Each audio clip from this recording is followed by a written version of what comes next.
Okuva mu December omwaka oguwedde ensi yonna yagwamu olunabe olw'akawuka ka coronavirus era nga kekaleta ekirwadde kya COVID. Simbi era bwe mpulira abamu abalokolo ba Kristo nga bagamba president yakoze kibi nedda Katonda yayawulako ku bantu.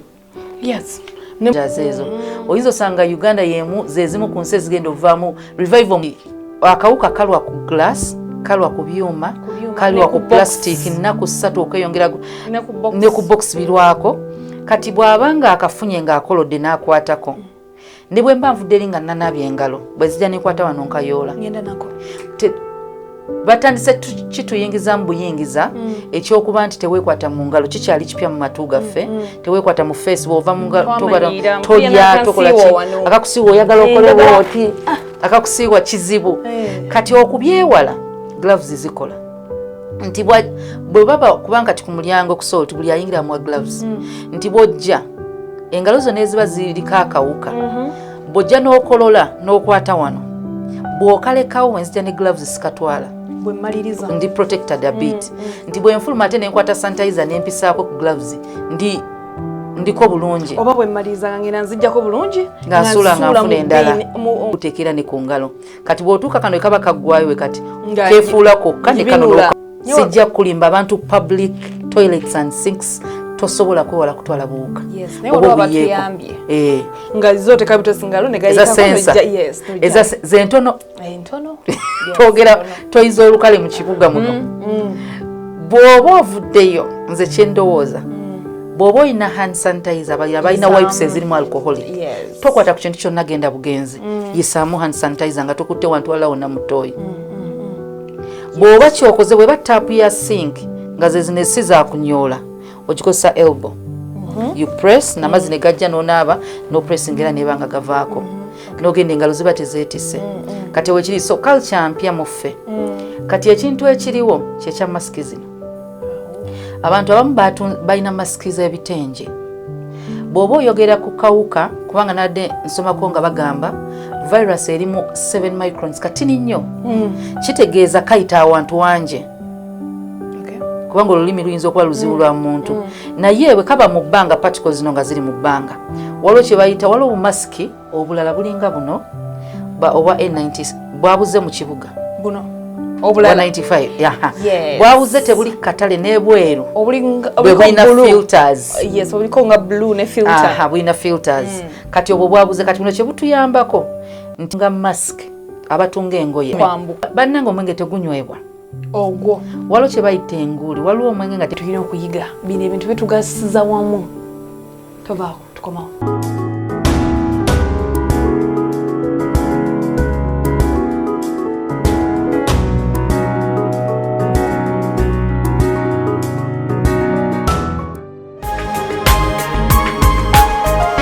Soul Television, Femunyo.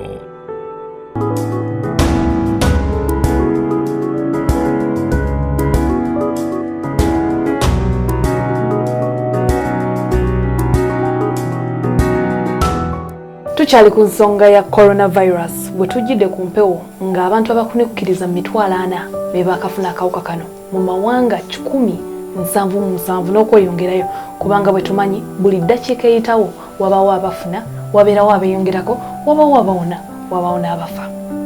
Susan Makwana Ntaba akyayongera otunyonyola ku nsonga zino.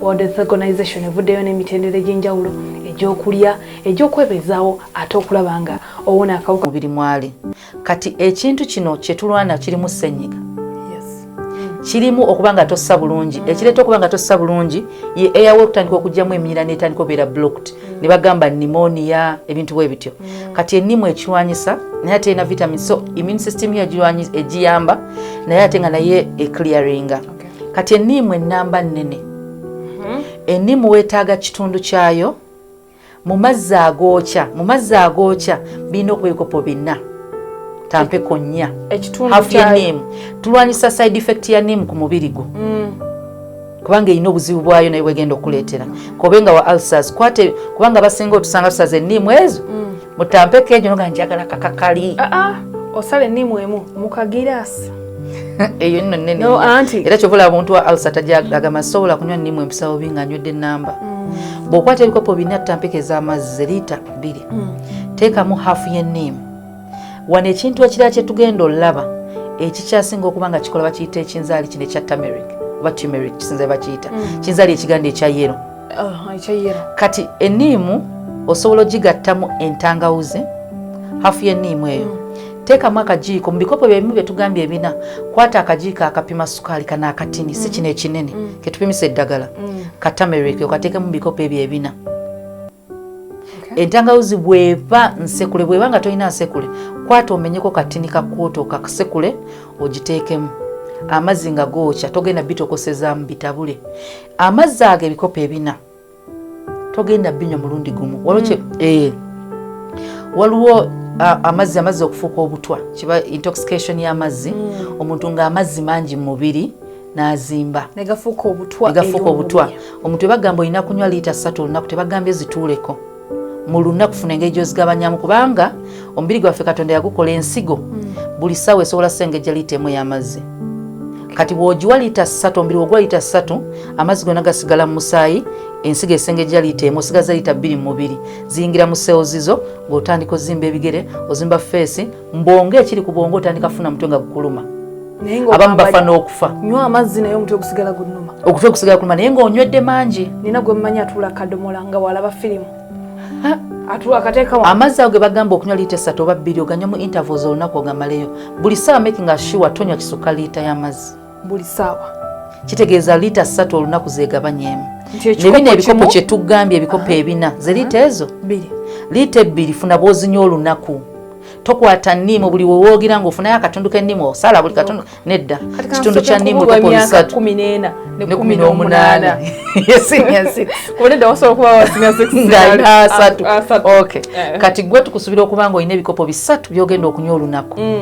Kati ate oyo bw'omuvaako 19 okwambuka waggulu ng'oli musajja 19 tumubalira mu musajja gwe weetaaga ebikopo weetaaga liita 3 n'ekitundu y'ennomo y'omuntu omukulu gy'olina okunywa olunaku ge mazzi g'onywa olunaku eddi balina kunywa bino liita 3 olunaku ez'amazzi ne bw'oba otaddemu bino byonna. Kati liita 3 by'ebikopo 6 ekitundu ebikopo 7 naye kasita onywa average birina kuba ebikopo 3 na 3 kitundu tosukkawo mpozzi ng'oli muntu wa mirimu gya musana abookya ebyuma abali awali heat omubiri gwe gwetaaga amazzi mangi kitegeeza kati gwe buli ennyonta weekuluma nywa okkirizibwa omubiri gwe guba otandise okugamba tetuyina mazzi. Kati kubanga buli lw'otuuyana n'abantu abali mu exercise ofulumya. Yes. Kati ne tudda ku bakyala emyaka gye gimu 19 okweyongera waggulu ekyewunyisa nti abakazi beetaaga amazzi matono ku basajja mubiri gwabwe. Ate lwaki kubanga 2 n'ekitundu medically tolina kyofulumya mu kutuuyana era tutuuyana katono.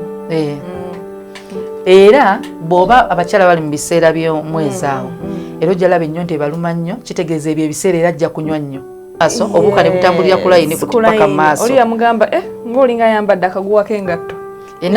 Ebiseera byaffe munnange ffe twakulira nga twambala empale ennamba bweti kati ennaku zino empale ennamba bagijjamu empale 20.